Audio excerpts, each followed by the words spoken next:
The general, the single most important unit in any army. To keep him alive is your highest priority.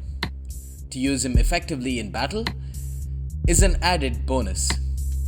Yet, in Total War Attila, it seems like general choices are more of an afterthought, the last choice before an army is readied up. This leads to some strong units being forgotten and hence underused. The Persian Nobles are a prime example. This general unit is unique to the Sassanids and is the cheapest general choice for them at 650 talents. They are a tier 1 unit which effectively ensures that most generals will be in these units in the early stages of your campaign. And I wouldn't upgrade them, ever. Despite being the cheapest choice, these units fulfill both the essential roles needed of a general's unit. The first and most important task for a general is to stay alive during a battle. This means they should not have any clear weaknesses. Infantry general units, no matter how well armored, have a massive weakness in that they cannot withstand a cavalry charge. The Nordic double-handed axe generals are even worse, with no shields or armor to protect them from arrow fire. The Persian nobles, though, have neither of those weaknesses. With top-tier health at 278 and mail armor of 53, these units will last forever in combat against cavalry or against infantry. That's not all though. With an oval shield giving them a massive 40% chance to block incoming missiles, you do not need to worry about these units dying to enemy skirmishers.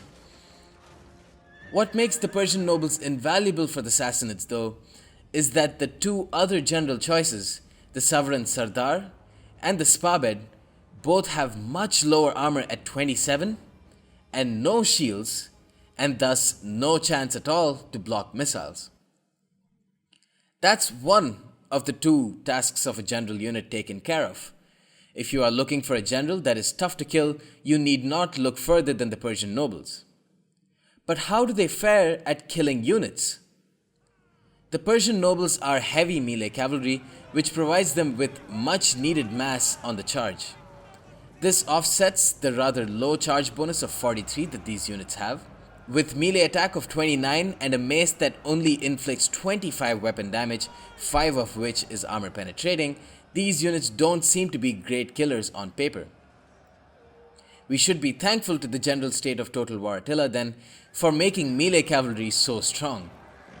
Charging in with these units onto any melee infantry or spears would be very effective, as they would slaughter half or more just on the charge. Rear charging already engaged infantry is another great use for them.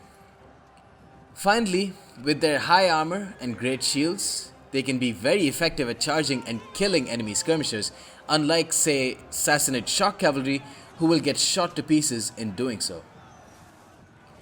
Where the Persian nobles do suffer, though, is against enemy cavalry. Even with a relatively decent melee defense stat of 38, the fact that these units only wield maces and not spears ensures they will not get more than a couple kills against enemy melee cavalry. They also don't have access to the diamond formation, which would otherwise offset these poor melee stats. By default, these units come with the steady ability, which improves their already excellent morale of 51 to 54 and increases shield defense and missile block chance by a decent amount while lowering movement speed. A useful ability that can be popped while in the middle of combat to increase the holding power of this unit. While a lot of players seem to disregard this unit due to its low aggressiveness, its great health, armor, and melee defense more than make up for this. Having heavy mass enables these units to disregard their low melee attack and charge stats when charging into enemy infantry, making these units possibly one of the best general choices in the game right now.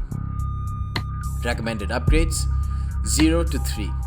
While these units are great as is, investing an additional 45 talents would up their melee attack to a respectable 33, definitely helping their effectiveness in prolonged combat. Recommended role staying alive, and charging infantry and skirmishers. Recommended number 4 in an ideal world, but unfortunately 1 since they are of course a general unit. My name is Blade Master. Hope you enjoyed this unit review and stay tuned for more.